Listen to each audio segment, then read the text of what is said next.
Réunis en assemblée, des personnes handicapées ont annoncé à la presse la destitution de leur porte-parole, Houssine Bédé Justin, alias Gilet Noir.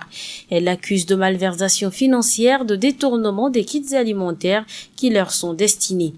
D'après Serge Mahamad, Gilet Noir a détourné 5 millions de francs CFA destinés aux personnes handicapées. Ces personnes dévastées par la trahison dont elles seraient victimes voient le ministère du Genre, de la Protection de la Petite Enfance comme le complice de leur désormais ancien porte-parole. Selon leur dire, un ultimatum d'une semaine est accordé à Houssine Bédé Justin de restituer les biens détournés. Le nouvel ambassadeur du Tchad en France, Ahmad Makaïla, a présenté au président français Emmanuel Macron ses lettres de créance l'accréditant en qualité d'ambassadeur du Tchad auprès de la République française. C'était au cours d'une cérémonie solennelle au palais de l'Élysée, informe le ministère des Affaires étrangères par un communiqué de presse. Au cours de l'entretien qui a suivi la présentation des lettres de créance, précise la même source, le nouvel ambassadeur du Tchad en France s'est réjoui de l'occasion qui lui a été offerte par les plus hautes autorités du Tchad pour renforcer davantage les relations de coopération et d'amitié qui existent entre le Tchad et la France et leur peuple. Le communiqué conclut que les deux personnalités se sont ensuite entretenues sur la situation sécuritaire de manière générale dans la région.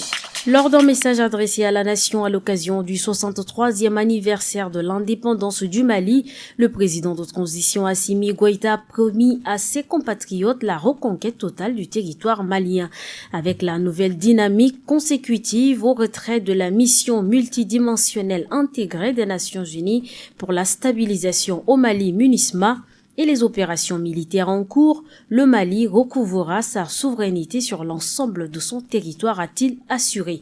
Le gouvernement va veiller au redéploiement effectif des forces et des défenses et de sécurité, ainsi qu'au retour des services sociaux de base sur l'ensemble du territoire national, a ajouté le colonel Goïta, soulignant qu'après 10 ans de présence militaire sur notre sol, nous avons compris que la logique était plutôt d'entretenir l'insécurité et de nous maintenir dans la dépendance. Il a enfin salué la résilience du peuple malien qui consent d'énormes sacrifices et l'engagement constant de l'armée dans la défense opérationnelle du territoire et la préservation de la souveraineté du Mali.